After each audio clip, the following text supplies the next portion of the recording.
Buenos días a todos. Mediante el presente video trataremos de compartir con ustedes algunos de los resultados obtenidos dentro del proyecto de investigación que estamos titulando Estrés crónico en universidades privadas de la ciudad de Pachuca. Dentro de este trabajo se sustentan algunos objetivos e hipótesis. El principal objetivo de este trabajo es justo conocer ¿cuál es el estrés crónico, que también se conoce como burnout? En los docentes, no importa el tipo de contratación, ya puede ser de tiempo completo por asignatura, y que son docentes residentes de la zona metropolitana de la ciudad de Pachuca. Para ello, nos apoyamos en una encuesta cuantitativa.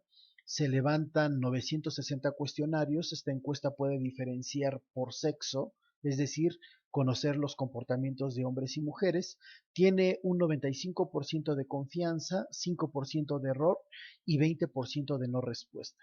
Las hipótesis que guían esta investigación son dos específicamente. La primera de ellas dice que los docentes de tiempo completo van a presentar un mayor nivel del síndrome de burnout que los docentes que laboran por asignatura, obviamente dentro de las escuelas universitarias, dentro de las universidades de tipo privado, dentro de nuestro espacio de estudio. La segunda hipótesis refiere que las mujeres que trabajan como docentes, no importando si lo hacen de tiempo completo eh, o mediante asignatura, ese es el tipo de contrataciones que estamos revisando, las mujeres suponemos que van a presentar mayores niveles de burnout o de estrés crónico con respecto a los hombres. La importancia de este tema radica en que el estrés, prácticamente, dice la Organización Mundial de la Salud, está tan extendido en las sociedades que empieza a ser un problema de salud prácticamente en las zonas urbanas. Como sabemos, el estrés es una reacción que genera nuestro organismo como un medio de defensa. La primera pregunta que pudiéramos nosotros imaginar es ¿por qué surge el estrés? La Organización Mundial de la Salud explica que el estrés generalmente va a ser un medio de defensa y que puede tener una gran cantidad de factores que pueden detonar el estrés. Como ejemplo, las personas pueden estar estresadas porque tienen que ir a trabajar y a lo mejor se han retrasado para llegar a su trabajo y probablemente no llegarán a checar porque el jefe les exige mucho.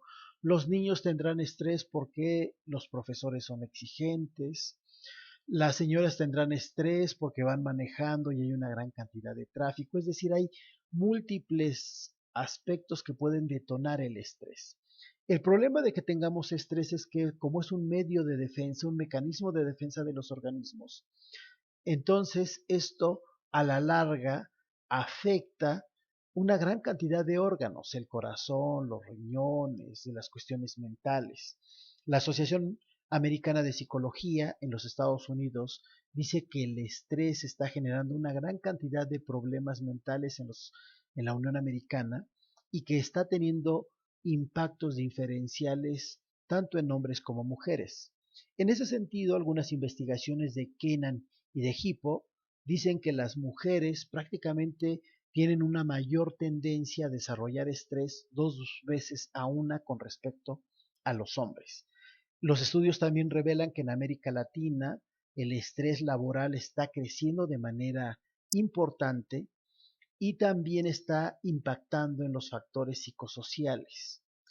Se considera ya el estrés como una epidemia en la vida laboral moderna, pero la Organización Internacional del Trabajo dice que esto cada vez se está agravando más, dado que hay un deterioro laboral. Sabemos que hay un incremento de freelancers de manera importante. Los jóvenes tienen muy pocas oportunidades de hacerse de un trabajo. Las mujeres también cada vez tienen complicaciones importantes, al igual que los hombres con respecto a los trabajos. Y las edades entonces cada vez empiezan a ser factores de no poder tener un trabajo, los jóvenes porque no tienen experiencia, las personas mayores porque tienen una mayor cantidad de años. Y entonces la Organización Mundial de la Salud estima que estos detonantes estarán generando un mayor incremento en los niveles de estrés y obviamente de burnout. Como un antecedente del término, podríamos decir que el término estrés ya se utilizaba desde el siglo XIV o un poco antes, es lo que ha encontrado Gunther. Pero el término era utilizado en las incipientes fábricas para decir que las piezas se estresaban y entonces se gastaban. Esa presión que tenían en el trabajo las piezas mecánicas hacían que se desgastaran, que se rompieran y que ya no funcionaran. Gunther dice que Hock, sobre el siglo XVII, eh, ese concepto que utilizaba en sus fábricas, entonces lo empezó a aplicar a sus trabajadores ingleses y decía que dado la carga de trabajo que estaban desarrollando, entonces también ellos se desgastaban y se estresaban. Así es como pasó el término de las ciencias nomotécticas a las ciencias ideográficas. Toys dice que no solamente el pasar el término es complejo, sino que también los impactos que tiene el estrés crónico dentro de la salud mental de los trabajadores.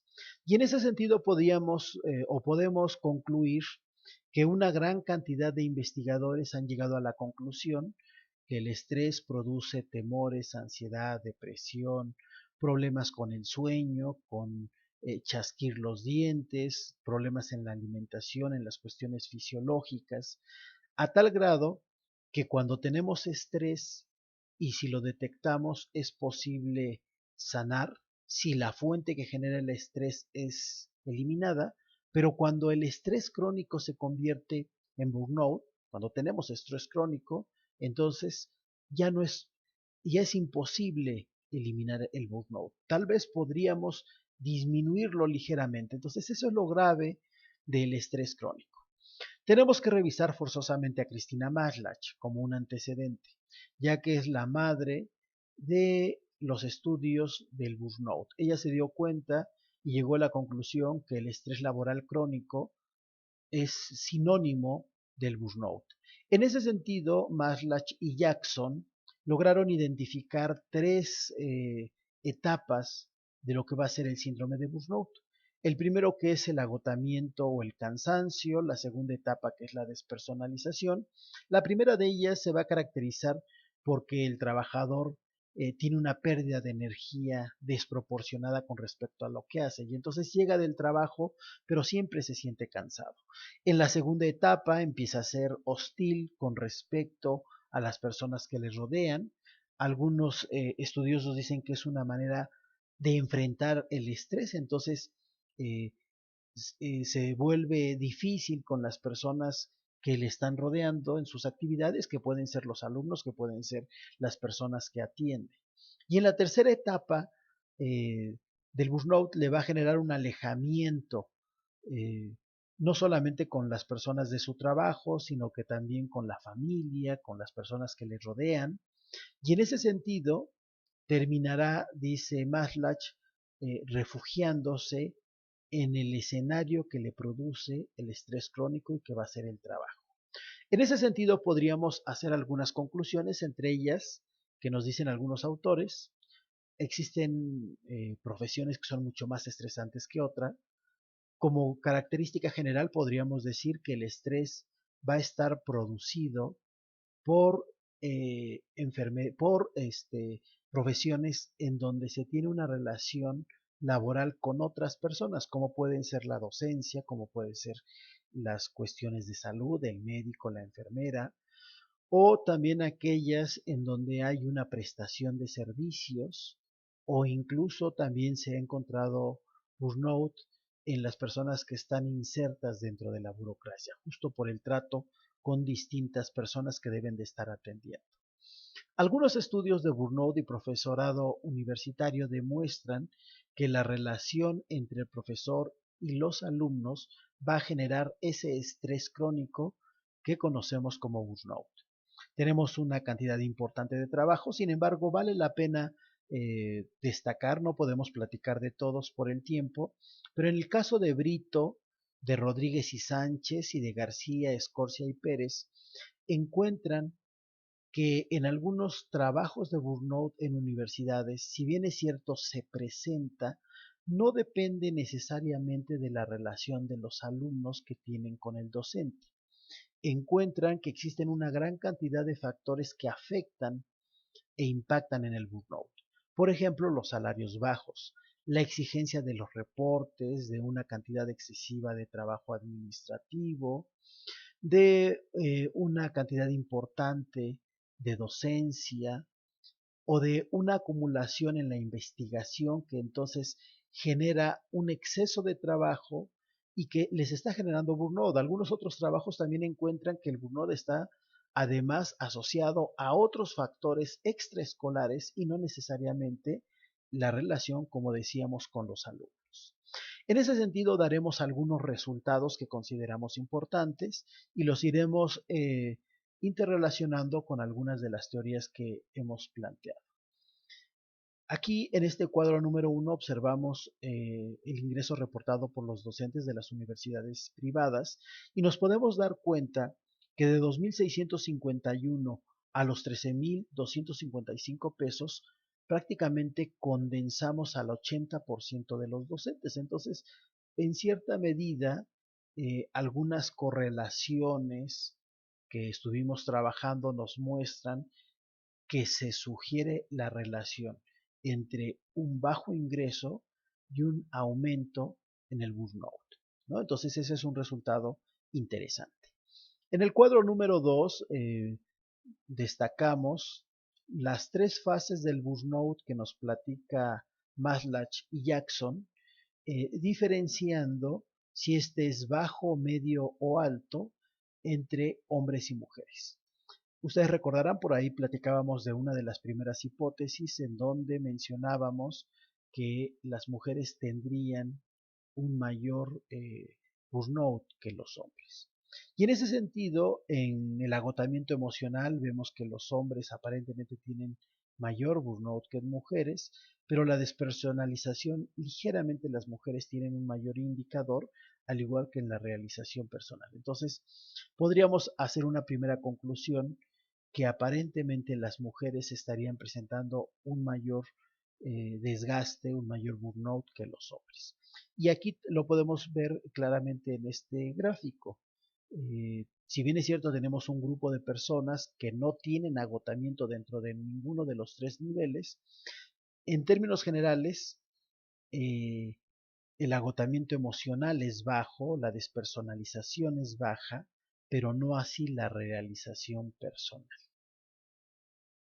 El cuadro número 3 nos permite encontrar el resultado de la otra hipótesis en donde decíamos que los docentes de tiempo completo deben de presentar mayor burnout que los docentes que están contratados por asignatura. En el caso del agotamiento emocional, ligeramente los de tiempo completo presentaron un mayor indicador. La despersonalización también ligeramente por algunas eh, décimas es mayor en los profesores de tiempo completo. Sin embargo, en la realización personal, los docentes que trabajan por asignatura en las universidades privadas parecen tener eh, un ligero mayor puntaje. También hicimos algunas correlaciones, un Rode-Spearman, y encontramos que hay una relación importante entre los docentes por asignatura y la realización personal. Entonces parecería este, cumplirse una de las propuestas que veíamos dentro de las investigaciones realizadas, que nos dice que los docentes que están contratados por asignatura generalmente tienen que desplazarse de una universidad a otra y esos trayectos de desplazamiento van a generar estrés. Algunos otros autores como Brito refieren que también impacta el hecho de que reciben salarios bajos y como veíamos en el cuadro número 1, en este caso de la zona metropolitana de Pachuca parece coincidir. Dentro de la gráfica que describíamos hace un momento, observábamos cómo la despersonalización es baja, la realización personal es baja y el agotamiento, la despersonalización es baja, el agotamiento emocional es bajo y la realización personal es alta. En ese sentido, pareciera que en la zona metropolitana los docentes que están laborando en universidades privadas estarían dentro de las fases progresivas número 3 que maneja Kolimzewski y Munzenrieder. En ese sentido, dentro de los resultados o de las, mejor dicho, de las conclusiones que podríamos decir, es que los docentes de tiempo completo presentan un mayor nivel del síndrome de burnout, las mujeres también ligeramente presentan un mayor síndrome de burnout, y que si bien es cierto, son 8 niveles y aparentemente se estaría en el tercer nivel, es importante que las autoridades escolares de las escuelas privadas, así como el gobierno estatal, revise qué es lo que se puede estar haciendo para disminuir o por lo menos mantener el burnout, dado que, como dicen los distintos estudiosos del tema, este seguirá creciendo y estará generando impactos importantes en la salud de los docentes.